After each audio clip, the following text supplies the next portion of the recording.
नमस्कार दोस्तों, आज मैं आपको बताऊंगा नेशनल पेंशन स्कीम के बारे में।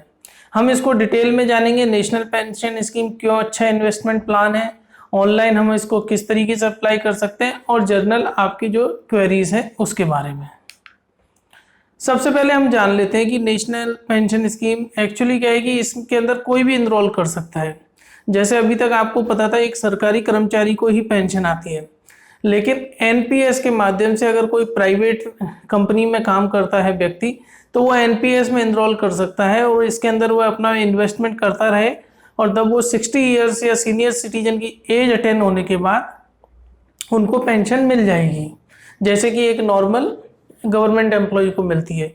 और आज की डेट में कोई भी गवर्नमेंट एम्प्लॉय जिसने 2011 के बाद ज्वाइन करा है उसको एनपीएस में ही उसका इन्वेस्टमेंट होता है। तो मतलब आपका जो इन्वेस्टमेंट है वो पैरेलली रहेगा गवर्नमेंट एम्प्लॉय के साथ। अब जो इन्वेस्टमेंट अगर यदि हम बात की डेट में बात करें तो दो बहुत अच्छे इन्वेस्टमेंट प्लान है, एक है पब्लिक प्रोविडेंट फंड और एक है एनपीएस, यानी कि ये दोनों गवर्नमेंट के लॉन्ग टर्म के प्लान्स हैं। पीपीएफ आपका 15 साल के लिए रहता है और एनपीएस तब आप 60 ईयर्स की एज का अटेन करते हैं। पीपीएफ में जो आज की डेट में जो रेट ऑफ इंटरेस्ट है वो 7.1 के करीब चल रहा है और जबकि एनपीएस में आपको 10% के करीब रिटर्न मिल जाता है। एनपीएस का लॉन्ग टर्म के लिए लॉक इन पीरियड रहता है और पीपीएफ 15 साल के लिए। अब जो अगर यदि हम फंड मैनेजर्स की बात कर लें कि पिछले 5 साल का हम रिकॉर्ड निकाल के देखें एनपीएस का, तो एनपीएस में करीब 10% के करीब आपका रिटर्न मिलता है। जो फंड मैनेजर हैं, 6 फंड मैनेजर हैं जो एनपीएस को मैनेज करते हैं, तो उनकी ये मैंने आपको पीछे टेबल दी हुई है फंड की किसने कितना % रिटर्न दिया।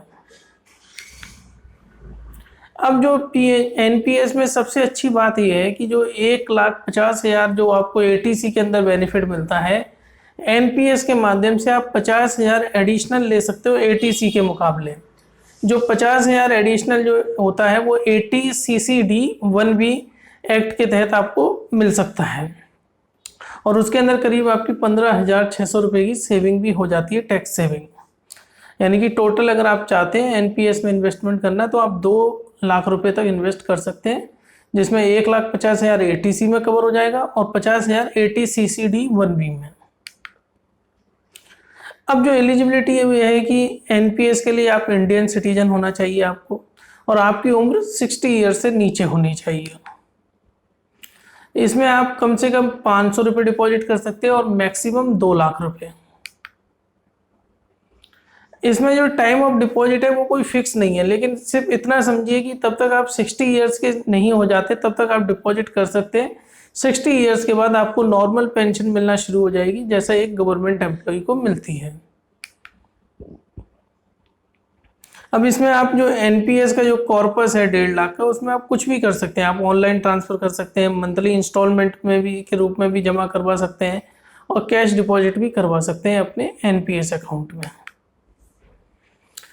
अब जो एनपीएस अकाउंट में जो आपका जो कॉर्पस है, तो आपके पास 2 ऑप्शंस होते हैं, या तो ऑटो चॉइस यानी कि जो गवर्नमेंट ने ऑलरेडी डिसाइड करा हुआ है उसी के अंदर आपका पैसा इन्वेस्टेड रहे, या एक्टिव चॉइस मतलब आप खुद डिसाइड करें कि आपको जो स्कीम है उसमें किस किस में आपको पैसा डालना है, यानी कि डेब्ट में कितना डालना है, इक्विटी में कितना डालना है।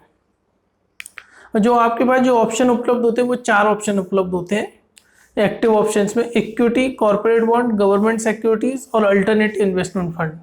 यानी कि अगर आप चाहते हैं कि आप इन चारों में से किसी एक को चूज करें बजाय ये कि जो गवर्नमेंट ने चूज कर रखा है, तो आप एनपीएस की साइट पे जाके लॉगिन कर सकते हैं, वहां पर आप अपने फंड को मैनेज कर सकते हैं। अब कई बार हमें ज़रूरत पड़ जाती है पैसे निकालने की इन बिटवीन, तो उसका क्या तरीका है। इसके अंदर एक ये चीज़ है कि आपका जो इन्वेस्टमेंट जो आप निकालना चाहते हो वो कम से कम 10 साल तक इन्वेस्टेड रहना चाहिए। मतलब आज 2020 चल रहा है तो 2010 के पहले अगर मैंने कुछ इन्वेस्टमेंट कर रखा है तो वही मैं निकाल पाऊंगा, और जो मेरा टोटल कंट्रीब्यूशन है उसका मैं 25% तक निकाल पाऊंगा एक बार में।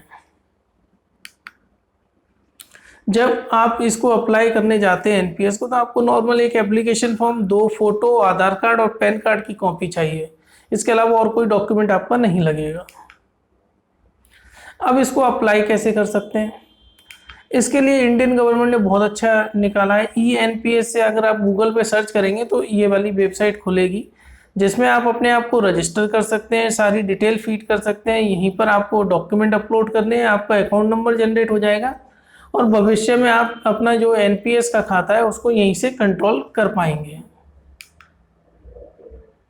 पॉइंट ऑफ प्रेजेंस क्या होता है? एक्चुअली गवर्नमेंट ने क्या करा है कि जो NPS है उसके लिए हर सिटी में कुछ 2-3 पॉइंट ऑफ कांटेक्ट रख दिए हैं, जहाँ की कस्टमर सर्विस टाइप से अगर आपको कुछ क्वेरी है या कुछ डॉक्यूमेंट सबमिट करने हैं तो आप उन पॉइंट ऑफ कांटेक्ट पे जा सकते हैं। ये मैंने नीचे लिंक दिया हुआ है जिस पर आपको इजीली मिल जाएगा। आप अपनी सिटी का नाम सर्च करेंगे तो कि वहाँ पर आप किससे कांटेक्ट करेंगे NPS के रिगार्डिंग। ये आप डिस्क्रिप्शन बॉक्स में भी आपको इसका लिंक मिल जाएगा। अगर किसी फाइनेंशियल ईयर में आपने पेमेंट नहीं किया है NPS में तो आपको 100 रुपये पेनल्टी लगेगी उस फाइनेंशियल ईयर में, जब भी आप उसको एक्टिव कराना चाहेंगे। आप एक ही NPS खाता खोल सकते हैं कहीं पर भी, आप एक से ज़्यादा NPS खाते नहीं खोल सकते। इसके अंदर नॉमिनेशन की फैसिलिटी है। मान के चलिए अगर कोई NPS सब्सक्राइबर अगर 60 ईयर्स के पहले एक्सपायर हो जाता है, उसकी मृत्यु हो जाती है, तो उसके नॉमिनी को उसका सारा पैसा मिल जाएगा।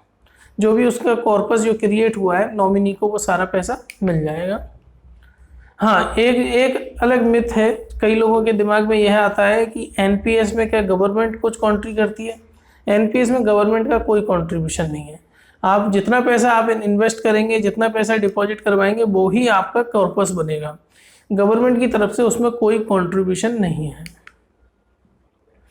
इसके अंदर एक समस्या ये है लिक्विडिटी की प्रॉब्लम, क्योंकि जब आप NPS में इन्वेस्ट करते हैं तो वो पैसा आपका लॉक हो जाता है 60 ईयर्स तक की एज के लिए। मतलब तब आप सीनियर सिटीजन बनेंगे तभी आपका उस पैसे का तब आपको पेंशन मिलना शुरू होगी। तो ये एक बहुत बड़ा ड्रॉबैक है। लेकिन इसमें यह है कि आप PPF के मुकाबले देखें तो थोड़ा रेट ऑफ इंटरेस्ट ज़्यादा मिलता है। फ्रेंड्स, मुझे उम्मीद है आपको मेरी PPT जरूर पसंद आई होगी। प्लीज़ अपने व्हाट्सएप ग्रुप में ज़रूर शेयर करिए ताकि और लोगों को भी इसका बेनिफिट और लाभ मिल सके, और मेरा चैनल लाइक और सब्सक्राइब जरूर करें सर।